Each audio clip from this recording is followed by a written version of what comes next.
नाजरीन आदाब, आप देख रहे हैं INN चैनल। मैं हूं शेख अहमद अली। आज की ख़ास बात में हम देखेंगे कई अहम कौमी और बैनुल-अक़वामी ख़बरें। हिंदुस्तान में ऑक्सीजन की सप्लाई को लेकर जुमेरात की रोज़ वज़ीर आज़म नरेंद्र मोदी ने हाई लेवल रिव्यू मीटिंग की। इसमें उन्होंने अफसरों को अहकाम दिए कि रियासतों को की जा रही ऑक्सीजन सप्लाई में किसी तरह की रुकावट नहीं आनी चाहिए।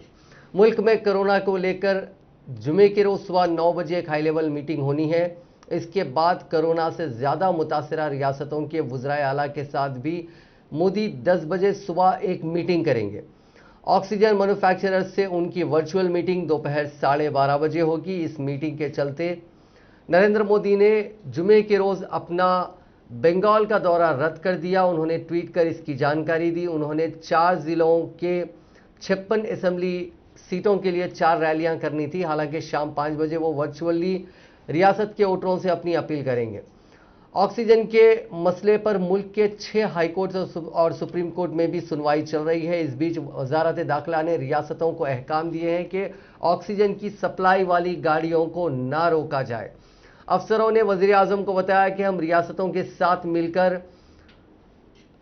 जो ऑक्सीजन प्लांट्स हैं उनको जल्द से जल्द शुरू करने पर काम कर रहे हैं। पिछले कुछ दिनों में लिक्विड मेडिकल ऑक्सीजन में हर दिन 3,300 मीट्रिक टन का इजाफा हुआ है।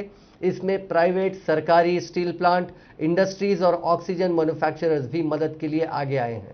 उन्होंने गैर ज़रूरी इंडस्ट्रियल एक्टिविटीज़ के लिए ऑक्सीजन सप्लाई रोक दी है। रियासतों को उनकी ज़रूरत की ऑक्सीजन देना यकीनी बनाया जा रहा है और इसके लिए रियासतों से लगातार बातचीत की जा रही है। 21 अप्रैल से 20 रियासतों में हर दिन 6,785 metric ton liquid medical oxygen की ज़रूरत हो रही है और इन्हें हुकूमत की जानिब से 6,800 मीट्रिक टन ऑक्सीजन दी जा रही है। वज़ीर आज़म ने ऑक्सीजन प्रोडक्शन, इसके डिस्ट्रीब्यूशन में तेज़ी, हेल्थ केयर फैसिलिटी में ऑक्सीजन की सप्लाई के लिए नए रास्ते तलाशने पर जोर दिया है। कोरोना के बढ़ते मामलों और बिगड़ते हालात को लेकर अब सुप्रीम कोर्ट ने सख्ती दिखाई है। कोर्ट ने मुल्क भर के अस्पतालों में ऑक्सीजन, वेंटिलेटर, बेड और जरूरी दवाओं की किल्लत को देखते हुए नोटिस लिया। Chief justice S A Bobde ने कहा कि हालात डरावने हैं। मरकजी हुकूमत 4 मुद्दों पर नेशनल प्लान दे। इस मामले में अब 23 अप्रैल को सुनवाई होगी। इस बीच इसी मामले पर सुनवाई कर रही दिल्ली हाईकोर्ट ने भी हुकूमत को अहकाम दिए हैं। हाईकोर्ट ने कहा कि मरकज को अपने अहकामों का सख्ती से अमल करना चाहिए या करवाना चाहिए। हुकूमत अगर चाहे तो धरती आसमान एक कर सकती है। सीजेआई एस ए बोबड़े की सरबराही वाली 3 जजों की बेंच में कहा कि हम देख रहे हैं कि इस वक्त कोरोना और ऑक्सीजन जैसे मुद्दों पर 6 अलग अलग हाईकोर्ट यानी दिल्ली, बॉम्बे, सिक्किम, मध्य प्रदेश, कलकत्ता और इलाहाबाद हाईकोर्ट में सुनवाई चल रही है। इससे कंफ्यूजन पैदा हो सकती है। बेंच ने सॉलिसिटर जनरल तुषार मेहता से कहा कि वो इस मुद्दे पर नेशनल प्लान बताएं। हाई कोर्ट्स को भी इस बारे में बताएं। चीफ जस्टिस ने कहा कि सुप्रीम कोर्ट 4 मुद्दों पर गौर कर रही है: ऑक्सीजन की सप्लाई, जरूरी दवाओं की सप्लाई, वैक्सीनेशन का तरीका, लॉकडाउन लगाने का रियासतों को इख्तियार। सुप्रीम कोर्ट ने कहा कि हम चाहते हैं कि लॉकडाउन का इख्तियार रियासतों के पास रहे। यह जुडिशियल फैसला नहीं होना चाहिए। फिर भी हम लॉकडाउन लगाने के हाई कोर्ट के जो इख्तियार है उस पर गौर करेंगे। दिल्ली के वजीर मनीष सिसोदिया ने कहा कि दिल्ली में ऑक्सीजन के बहरान की सबसे बड़ी वजह हरियाणा और यूपी का ऑक्सीजन का चल रहा जंगल राज है। उनकी हुकूमत ओहदेदारान और पुलिस प्लांटों से दिल्ली के लिए ऑक्सीजन लाने की इजाजत नहीं दे रही है। हमारे ओहदेदारों ने उनसे बात की, मैंने भी मरकजी हुकूमत से बात करने की कोशिश की, लेकिन जमीनी हालात में तब्दीली नहीं आ रही है। अस्पताल सुबह से एसएमएस भेज रहे हैं, व्हाट्सएप भेज रहे हैं, ईमेल्स भेज रहे हैं। सरोज अस्पताल है, राठी अस्पताल है, शांति मुकुंद अस्पताल है, तीर्थराम अस्पताल है, यूके हॉस्पिटल है, जीवन हॉस्पिटल है। इन सब का कहना है कि हमारे यहाँ पे ऑक्सीजन खत्म हो गई है। हम जैसे तैसे उनको कुछ सिलेंडर कहीं से दूसरे उससे रीअरेंज करके थोड़ा सा किसी का स्टॉक ज्यादा है उससे करके कराने की कोशिश कर रहे हैं। वो हमने कराया है, लेकिन इंटरनल अरेंजमेंट तो सिर्फ और सिर्फ बहुत मेकशिफ्ट अरेंजमेंट 2-3 घंटे के लिए हो सकता है, उससे ज्यादा हो नहीं सकता। दिल्ली के सरकारी अस्पताल और बड़े प्राइवेट अस्पताल हैं, उसमें भी ऑक्सीजन अगेन कहीं 4 घंटे की है, कहीं 2.5 घंटे की है, कहीं 18 से 20 घंटे की है। कहीं किसी में 24 घंटे 11 घंटे की है, बाकी सब में तो 4-6 घंटे 10 घंटे 8-10 घंटे की ऑक्सीजन बची हुई है। सवाल यह है कि जब कल बहुत अच्छे से केंद्र सरकार ने अलोकेशन बढ़ा दिया दिल्ली का, बाकी राज्यों के भी अलोकेशन तय कर दिए, और जब देश में यही नियम लागू है कि केंद्र सरकार तय करेगी कि किस राज्य को कितनी ऑक्सीजन मिलनी है, तो फिर कुछ राज्य, और मैं नाम लेके स्पेसिफिक बोलूं तो हरियाणा और उत्तर प्रदेश की सरकारें इस तरह का व्यवहार क्यों कर रही हैं, जैसे कि हरियाणा और दिल्ली और उत्तर प्रदेश का। दिल्ली में ऑक्सीजन का कोटा बढ़ाने के लिए वज़ीर आला अरविंद केजरीवाल ने मरकजी हुकूमत और दिल्ली हाईकोर्ट का शुक्रिया अदा किया। दिल्ली हुकूमत के अंदाजे के मुताबिक यूटी को 700 टन रोजाना ऑक्सीजन की जरूरत थी। मरकज ने इसे पहले 378 टन तय किया था, लेकिन अब 480 टन तक बढ़ा दिया है। साथ ही केजरीवाल ने सभी रियासती हुकूमतों से कोरोना बहरान से मिलकर लड़ने की गुजारिश की है। वज़ीर आला केजरीवाल ने कहा कि मरकजी हुकूमत ऑक्सीजन का कोटा तय करती है। दिल्ली में ऑक्सीजन नहीं बनती है, बाहर की रियासतों से आती है। ऑक्सीजन की कंपनियां जिन रियासतों में हैं, उनमें से कुछ रियासती हुकूमतों ने उन कंपनियों से दिल्ली के कोटे की ऑक्सीजन भेजनी रोक दी। रियासतों ने कहा कि दिल्ली का कोटा भी हम इस्तेमाल करेंगे, दिल्ली के ट्रक नहीं जाने देंगे। मैं मरकजी हुकूमत और दिल्ली हाईकोर्ट का शुक्रिया अदा करना चाहता हूं। पिछले 2-3 दिन में उन्होंने हमारी बहुत मदद की है, जिसकी वजह से अब ऑक्सीजन दिल्ली पहुंचने लगी है। केजरीवाल ने आगे कहा कि हमारे ऑक्सीजन का जो कोटा बढ़ा है, उसमें काफ़ी ऑक्सीजन ओडिशा से आनी है। बढ़े हुए कोटे की ऑक्सीजन को दिल्ली पहुंचने में कुछ दिन लग जाएंगे। हम कोशिश कर रहे हैं कि हवाई जहाज से ऑक्सीजन लाई जा सके। ये बहुत बड़ी आफत है। अगर इसमें हम हरियाणा, पंजाब, तमिलनाडु, गुजरात, मगरबी बंगाल में तकसीम हो गए तो हिंदुस्तान नहीं बचेगा। इस वक्त हमें एक दूसरे की मदद करनी है। अगर दिल्ली में ज़रूरत से ज़्यादा ऑक्सीजन होगी तो हम दूसरी रियासतों को देंगे। राज्य को ऑक्सीजन का कोटा तय करती है। देश भर में जितनी भी ऑक्सीजन बनती है, केंद्र सरकार तय करती है कि इस राज्य को इतनी ऑक्सीजन मिलेगी, इस राज्य को इतनी ऑक्सीजन मिलेगी। अब दिल्ली को कितनी ऑक्सीजन चाहिए? दिल्ली सरकार ने अपना एक एस्टिमेशन लगाया, जिसके हिसाब से दिल्ली को रोजाना 700 टन ऑक्सीजन की जरूरत है। केंद्र सरकार ने हमारा कोटा कल तक 378 टन तय किया हुआ था। ये कोटा कल शाम को बढ़ा के 480 टन कर दिया है केंद्र सरकार ने।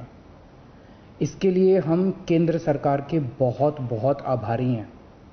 हालांकि हमें अभी और भी काफ़ी ऑक्सीजन चाहिए, लेकिन केंद्र सरकार ने जितना भी बढ़ाया है उसके लिए हम उनका बहुत बहुत शुक्रिया अदा करते हैं। अब केंद्र सरकार ये भी तय करती है कि जो आपके कोटे की ऑक्सीजन है वो कौन सी कंपनी देगी। जैसे दिल्ली में तो ऑक्सीजन बनती नहीं है, दिल्ली की सारी ऑक्सीजन दिल्ली के दूसरे राज्यों से, दिल्ली के बाहर के दूसरे राज्यों से आती है। तो केंद्र सरकार तय करती है कि फलाने राज्य की ये कंपनी आपको इतने किलो ऑक्सीजन देगी, फलाने राज्य की ये कंपनी आपको इतने किलो ऑक्सीजन देगी। मान लो राजस्थान की ये कंपनी आपको इतने किलो देगी, हरियाणा की ये कंपनी आपको इतने किलो देगी। तो केंद्र सरकार कंपनियां तय करती है कि किस कंपनी से दिल्ली को अपने कोटे की ऑक्सीजन आएगी। अब दूसरी समस्या यहां पे आ रही है कि ये जो कंपनियां जिन राज्यों में हैं, उनमें से कुछ राज्यों की सरकारों ने उन कंपनियों से जो दिल्ली के कोटे की ऑक्सीजन आनी थी वो भेजनी रोक दी। राज्यों ने कहा कि पहले हम अपने राज्य में इस्तेमाल करेंगे, दिल्ली का कोटा भी हम इस्तेमाल करेंगे, दिल्ली के जो ट्रक हैं वो जाने नहीं देंगे। लेकिन मैं केंद्र सरकार का और दिल्ली हाईकोर्ट का शुक्रिया अदा करना चाहता हूं। पिछले 2-3 दिन के अंदर उन्होंने हमारी बहुत मदद की है, जिसकी वजह से अब ऑक्सीजन दिल्ली पहुंचने लगी है।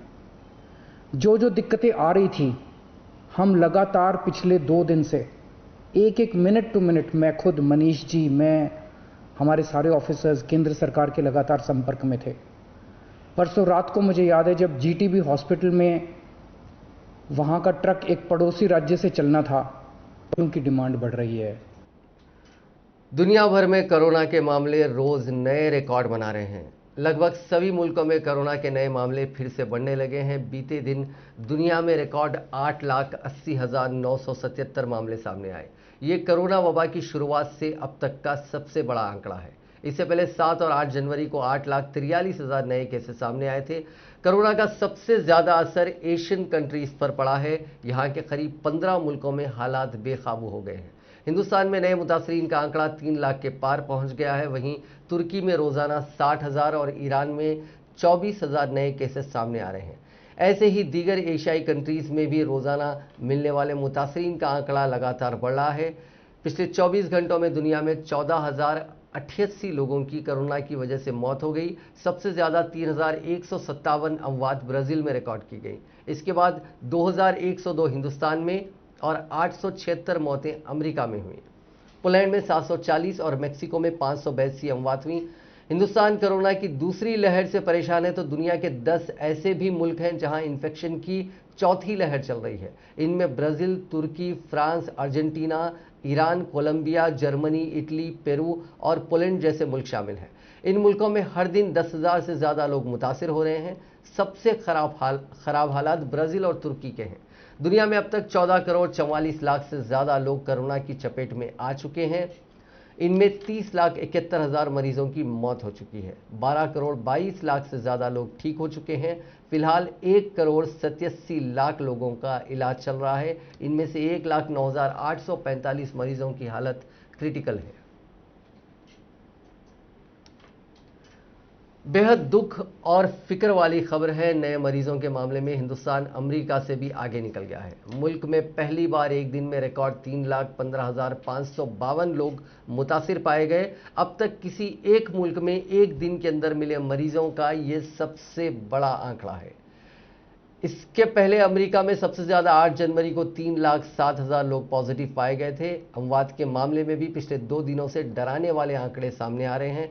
पिछले 24 घंटों में रिकॉर्ड 2,101 लोगों ने दम तोड़ दिया है। अमवात का यह आंकड़ा अब तक का सबसे ज्यादा है। इससे पहले मंगल के रोज 2021 अमवात दर्ज की गई थी। पूरी दुनिया में ब्राजील के बाद हिंदुस्तान इकलौता मुल्क है जहां एक दिन में इतनी अमवात हो रही हैं। बाकी सभी मुल्कों में 1,000 से कम ही लोग जान गंवा रहे हैं। ब्राजील में 1 से 2,000 अमवात हो रही हैं। चारशंबे के रोज मुल्क में एक्टिव केसेस बढ़ने का भी रिकॉर्ड आंकड़ा सामने आया। एक दिन में 1,33,000 एक्टिव केसेस बढ़े, यानी वो मरीज जिनका इलाज चल रहा है। इसके पहले सबसे ज्यादा 18 अप्रैल को 1,29,000 और मंगल के रोज 1,25,000 एक्टिव केसेस बढ़े थे। अब पूरे मुल्क में 22,84,000 मरीज ऐसे हैं जिनका इलाज चल रहा है। इन्हें एक्टिव केसेस कहा जाता है। हालांकि 1,79,000 लोग ठीक भी हुए। ये भी एक दिन में अब तक का सबसे बड़ा आंकड़ा है। सीपीआईएम के सीनियर कायद सीताराम येचुरी के बड़े फर्जंद आशीष का आज कोरोना वायरस की वजह से देहांत हो गया। सीताराम येचुरी ने खुद ट्वीट करके इस बात की इत्तला दी। उन्होंने अपने ट्वीट में लिखा कि उनके फर्जंद की कोविड-19 से मौत हो गई। सदर जमहूरिया रामनाथ कोविंद, वजीर आजम नरेंद्र मोदी, राहुल गांधी और दीगर कई बड़े कायदीन ने सीताराम येचुरी के बेटे आशीष येचुरी की बेवक्त मौत पर गहरे रंज और गम का इजहार किया। कोविड-19 की वजह से येचुरी के बेटे का इंतकाल हुआ। तेलंगाना में कोविड-19 के 5,567 नए मामला दर्ज किए गए हैं, जिसके बाद रियासत में मामलात की तादाद बढ़कर 3,73,468 हो गई है। रियासत में बहैसियत मजमूई अमवात की तादाद बढ़कर 1,899 हो गई, क्योंकि गुज़िश्ता 24 घंटों के दौरान मजीद 23 अमवात हुई हैं। महकमे सेहत की जानिब से जारी करदा बुलेटिन में कहा गया है कि रियासत में 2,251 अफराद रूबे सेहत हुए, जिसके बाद रियासत में अब तक इस मर्ज से रूबे सेहत होने वालों की तादाद बढ़कर 3,21,788 हो गई। रियासत में एक्टिव केसेस की तादाद 49,781 है। गुज़िश्ता 24 घंटों के दौरान 1,02,335 कोविड-19 के टेस्ट किए गए, ताहम 4,701 टेस्ट की रिपोर्ट्स का इंतजार है। बहैसियत मजमूई 1,21,75,425 नमूनों की जांच रियासत में इस मर्ज के फैलने के बाद से की गई है। जीएचएमसी हुदूद में 989 नए मामला दर्ज किए गए हैं। बकिया मामलात रियासत के दीगर अजला में दर्ज किए गए हैं। कोरोना वायरस जिस शिद्दत के साथ फैल रहा है, उसके पेश नज़र महाराष्ट्र हुकूमत ने रियासत में सख्ती बढ़ा दी है। नए गाइडलाइंस के मुताबिक ज़रूरी और इमरजेंसी सर्विसेज को छोड़कर दीगर किसी भी काम के लिए बाहर जाने पर और सर्विसेज पर पाबंदी लगा दी गई है।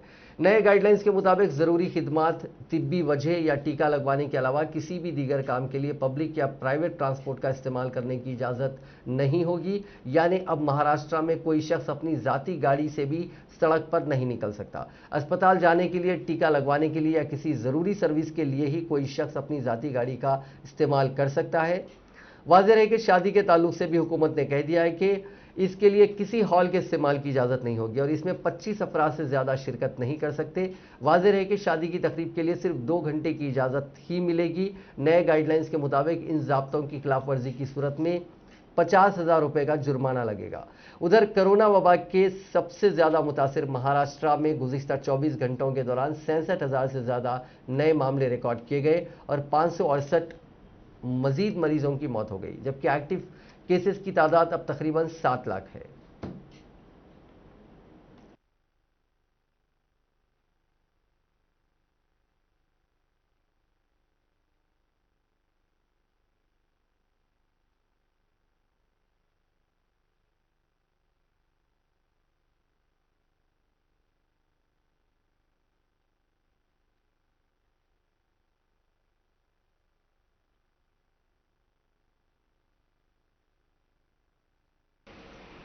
कांग्रेस की सदर सोनिया गांधी ने आज वजीर आजम नरेंद्र मोदी को कोरोना वैक्सीन की कीमतों में फर्क से मुतालिक एक खत लिखा, जिसमें कहा गया था कि वबा के दरमियान वैक्सीन की मनमानी कीमत गैर मुनसिफाना है और मोदी को इसमें मुदाखलत करनी चाहिए। वजीर आजम को लिखे गए खत में कांग्रेस पार्लिमानी पार्टी के लीडर ने इस बात पर तशवीश का इजहार किया कि कोरोना वैक्सीनेशन से मुतालिक हुकूमत की पॉलिसियों की वजह से वैक्सीन बनाने वाली कंपनियां उसकी कीमतों से मुतालिक मनमानी पर उतर आई है। उन्होंने कहा कि वैक्सीन तैयार करने वाली कंपनी सीरम इंस्टीट्यूट ने आज ही इस वैक्सीन की कीमत का ऐलान किया। इसके मुताबिक मरकजी हुकूमत को यह टीका 150 रुपये में, रियासती सरकारों को 400 रुपये में और प्राइवेट हॉस्पिटल्स में 600 रुपये में फरोख्त किया जाएगा।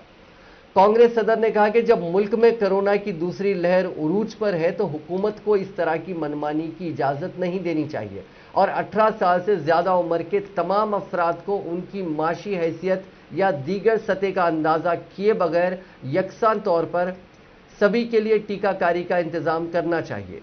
सोनिया गांधी ने कहा कि वजीर आजम को आगे आना चाहिए और ऐसी मनमानी को रोकने के लिए मुदाखलत करनी चाहिए ताकि मुल्क के तमाम लोगों को मसावी कीमत पर कोरोना वैक्सीन दस्तयाब हो सके। साबिक कांग्रेस सदर राहुल गांधी ने मार्क्सिस्ट कम्युनिस्ट पार्टी के लीडर सीताराम येचुरी के बेटे और दिल्ली कांग्रेस के सीनियर लीडर ए.के. वालिया की मौत की खबर पर गहरे रंजो गम का इजहार करते हुए कहा कि क्वारंटाइन में रहते हुए मिलने वाली खबरों से अफसरदा हूं।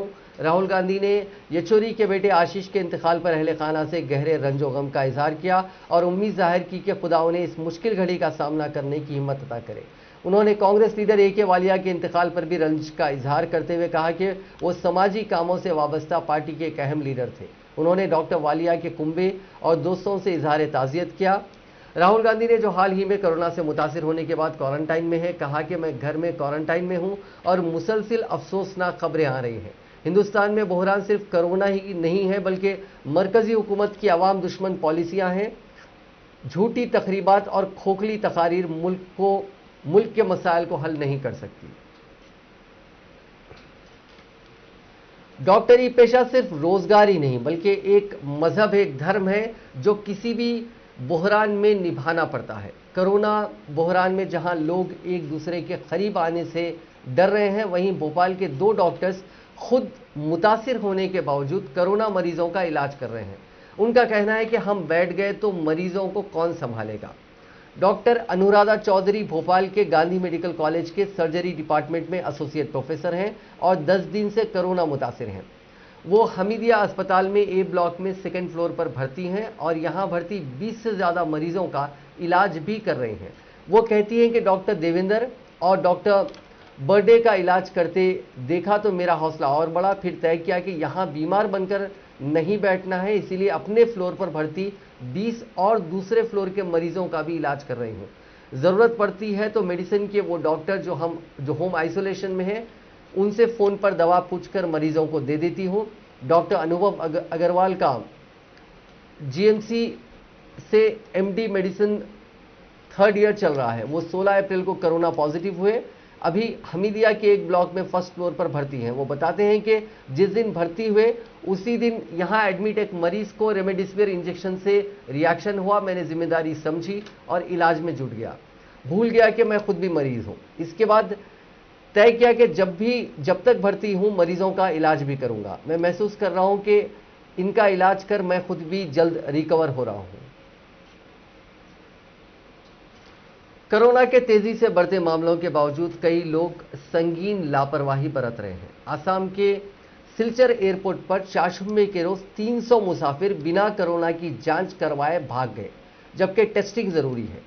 एक अंग्रेजी अखबार इंडियन एक्सप्रेस ने यह जानकारी दी है। कोरोना की दूसरी लहर के बीच असम में एयरपोर्ट पर उतरने वाले सभी पैसेंजर्स के लिए रैपिड एंटीजन टेस्ट करवाना जरूरी किया गया है, लेकिन सिलचर एयरपोर्ट पर जगह कम होने की वजह से पास के टिकॉल मॉडल अस्पताल में मुसाफिरीन की जांच के लिए उन्हें ले जाया जाता है। रिपोर्ट के मुताबिक चाशुम्बे को 690 लोग सिलचर एयरपोर्ट पर उतरे थे। इनमें से 189 की टेस्टिंग हो पाई, जिनमें से 6 पॉजिटिव निकले।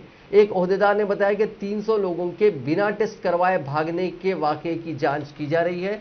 पुलिस भागने वाले मुसाफिरीन का पता लगा रही है और उनके खिलाफ कार्रवाई की जाएगी। असम में चाशुम्बे के रोज कोरोना के 1665 नए केसेस सामने आए। रियासत में पॉजिटिविटी रेट 2.68% है और टोटल एक्टिव केसेस 9048 हैं। कोरोना के बढ़ते मामलों को देखते हुए इंतजामिया ने मंगल से सख्ती शुरू कर दी है। पूरी रियासत में बाजारों, दुकानों और रेस्टोरेंट्स को शाम 6 बजे तक बंद कर देने के अहकाम दिए गए हैं। कोरोना वायरस की वजह से ट्रेनों की स्पीड पर ब्रेक लग सकती है। कोरोना की दूसरी लहर में रेलवे के ज्यादातर वो ओहदेदार और मुलाजिमीन पॉजिटिव होते जा रहे हैं जो ट्रेनों के रखरखाव से सीधे जुड़े हैं और जो फ्रंट लाइन पर आकर काम कर रहे हैं। ट्रेन ऑपरेशंस में ड्राइवर, गार्ड और स्टेशन मास्टर, इन तीनों का रोल अहम है, लेकिन ये लोग कोरोना की चपेट में आते जा रहे हैं। कोरोना की दूसरी लहर में अब तक ईस्ट सेंट्रल रेलवे के हाजीपुर हेडक्वार्टर से लेकर सभी 5 रेलवे डिवीजन्स में ओहदेदारों से लेकर मुलाजिमीन तक जुमला 2251 लोग कोरोना पॉजिटिव हो गए हैं। इनमें 2 रेल डिवीजन पंडित दीनदयाल उपाध्याय उत्तर प्रदेश में और धनबाद झारखंड में आते हैं। ईस्ट सेंट्रल रेलवे के सीपीआरओ राजेश कुमार का कहना है कि जरूरत पड़ने पर असेसमेंट लोको पायलट गार्ड का रोल निभा सकते हैं। दावा तो ये किया गया है कि बहुत सारे रेलवे मुलाजिमीन ऐसे हैं जिन्होंने कोरोना के अलामात पाए जाने के बाद बाहर जांच कराई और पॉजिटिव आने पर वो अपने लेवल पर उसका इलाज करवा रहे हैं। ऐसे लोगों का आंकड़ा रेलवे के पास नहीं है। वेस्ट बंगाल असेंबली के लिए छठे मरहले के इंतखाबात में 43 असेंबली सीटों पर 7 बजे से जारी वोटिंग खत्म हो चुकी है। बढ़ते इन्फेक्शन के बावजूद शाम 5 बजे तक करीब 80% पोलिंग हुई है। इस फेज में बीजेपी के नेशनल वाइस प्रेसिडेंट और कभी ममता बनर्जी के खास रहे मुकुल राय की किस्मत का फैसला होना है। राय नादिया जिले में कृष्णानगर नॉर्थ सीट से टीएमसी के उम्मीदवार और बंगाली एक्टर कौशानी मुखर्जी और कांग्रेस के सिल्वी साहा के खिलाफ इंतखाब लड़ रहे हैं। छठे मरहले में नॉर्थ दीनापुर जिले की सभी 9 सीटों, नदिया जिले की 17 में से 9 सीटों, उत्तर नॉर्थ 24 परगना की 33 में से 17 सीटों और वर्धमान जिले की 24 में से 8 सीटों पर इंतखाबात हो रहे हैं। इन जिलों का अगर कॉम्बिनेशन देखें तो नॉर्थ दिनाजपुर जिले में लोकसभा की 3 सीटें दार्जिलिंग, रायगंज और बालूरघाट आती हैं। तीनों पर बीजेपी के एमपीज हैं।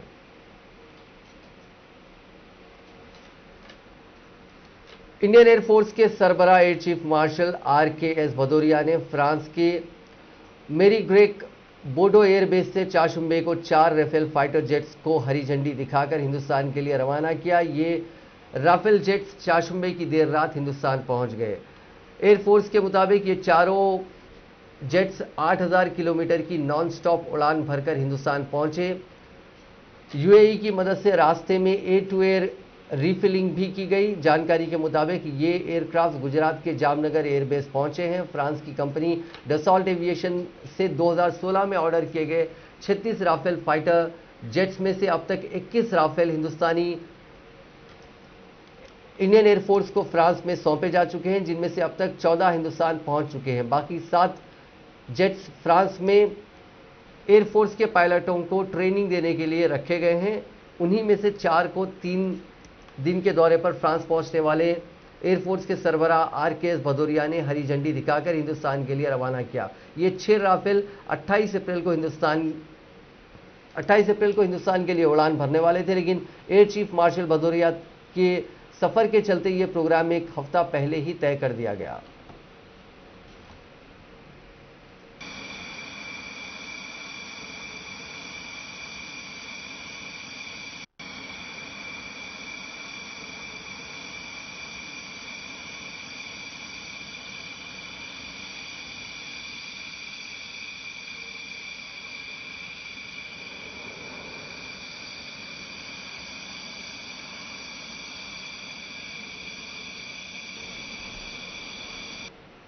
शेयर बाजार में 22 अप्रैल यानी जुमेरात के दिन निफ्टी को 25 साल पूरे हुए। आज के दिन एनएससी का निफ्टी इंडेक्स 1996 को लॉन्च हुआ था। इंडेक्स अपने सिल्वर जुबली के दिन 110 पॉइंट ऊपर 14,406 पर बंद हुआ, जबकि सुबह इंडेक्स 77 पॉइंट नीचे 14,219 पॉइंट्स पर खुला था। इसी तरह सेंसेक्स भी 374 पॉइंट्स ऊपर 48,080 पर बंद हुआ। सेंसेक्स में शामिल 30 में से 18 शेयरों में बढ़त रही। आईसीआईसीआई बैंक का शेयर सबसे ज्यादा 2.6% ऊपर 579 रुपये के भाव पर बंद हुआ। उत्तर प्रदेश के शाहजहांपुर जिले में एक रेलवे क्रॉसिंग पर आज सुबह एक ट्रक से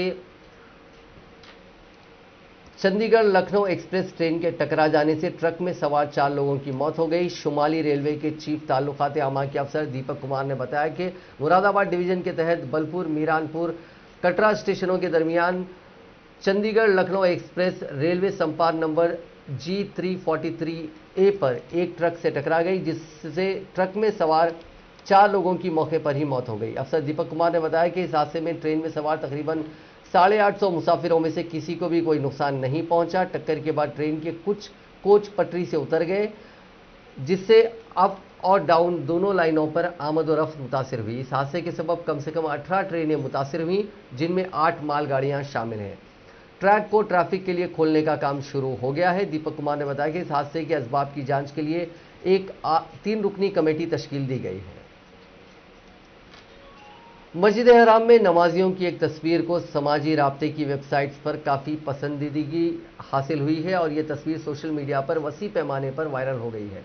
गुज़िश्ता रोज़ यानी मंगल को मताफ में मगरिब की नमाज के दौरान ली गई इस तस्वीर ने सोशल मीडिया सारिफीन के दिल मोह लिए हैं। तस्वीर में बैतुल्लाह के गिर्द सफ़ों की तंजीम का शानदार मुजाहरा और मंजर का जमाल नुमाया तौर पर नजर आ रहा है। हरमैन शरीफैन इंतजामी उमूर की सदारत आम्मा ने बैतुल्लाह के अतराफ मुतनव्व खिदमात का एक जामे निज़ाम फराहम किया है। इसका मकसद एक मरबूत सेहतमंद माहौल में मुताफ के सहन में आमद व रफ्त और तवाफ़ के अमल को आसान बनाना है। इस दौरान कोरोना की वबा की रोकथाम के लिए मतलूब एहतियाती इक़दामात का पूरा ख्याल रखा जा रहा है। मुताफ के सहन में बैतुल्लाह के अतराफ तवाफ़ को मुनज़्ज़म करने में शहरी सिक्योरिटी और मजमे की आम इंतज़ामिया के तरबियत याफ्ता अहलकार शरीक हैं। इस बात को यकीनी बनाया जा रहा है कि तवाफ़ के दौरान हिफाजती तदाबीर और एहतियाती इक़दामात पर पूरी तरह कारबंद रहा जाए। मज़कूरा अहलकारों की सपोर्ट के लिए रज़ाकारों की बड़ी तादाद भी साथ में मौजूद है। इसी तरह मुताफ के सहन की धुलाई और सैनिटाइजेशन का अमल 5 मिनट के रिकॉर्ड दौरानिये में मुकम्मल किया जा रहा है। इस अमल में खुसूसी तौर पर तरबियत याफ्ता कारकुनान शरीक हैं। पाकिस्तान के कोयटा में एक 4 सितारा होटल में धमाके से एक पुलिस अफसर समेत 4 लोगों की मौत और 12 दीगर जख्मी हो गए। बलूचिस्तान रकबे के एतबार से पाकिस्तान का सबसे बड़ा सूबा है, जहां के दारुल हुकूमत कोयटा में सेरीना होटल के बाहर ये धमाका पेश आया। सूबाई हुक्काम के मुताबिक चारशंबे की शब करीब 10:15 बजे कोयटा में शाहरा जरगोन पर वाक़ 4 सितारा सेरेना होटल की पार्किंग लॉट में धमाका हुआ। कोयटा के डिप्टी इंस्पेक्टर जनरल पुलिस इजहार अकराम ने इब्तिदाई तहकीकात के हवाले से बताया कि धमाका खैज डिवाइस एक गाड़ी में नस्ब की गई थी। धमाके से एक पुलिस अफसर और होटल का एक हिफाजती गार्ड समेत 4 लोगों की मौत हो गई, जबकि 12 दीगर जख्मी हो गए। धमाके से बहुत सी गाड़ियों को नुकसान भी पहुंचा। पाकिस्तान के रोजनामा डॉन ने पुलिस सुपरिंटेंडेंट ताहिर राय के हवाले से बताया कि धमाके के बाद होटल का मुहासरा कर लिया गया और इंसदाद दहशतगर्दी दस्ते को वाक़े की जांच के अहकाम दिए गए हैं।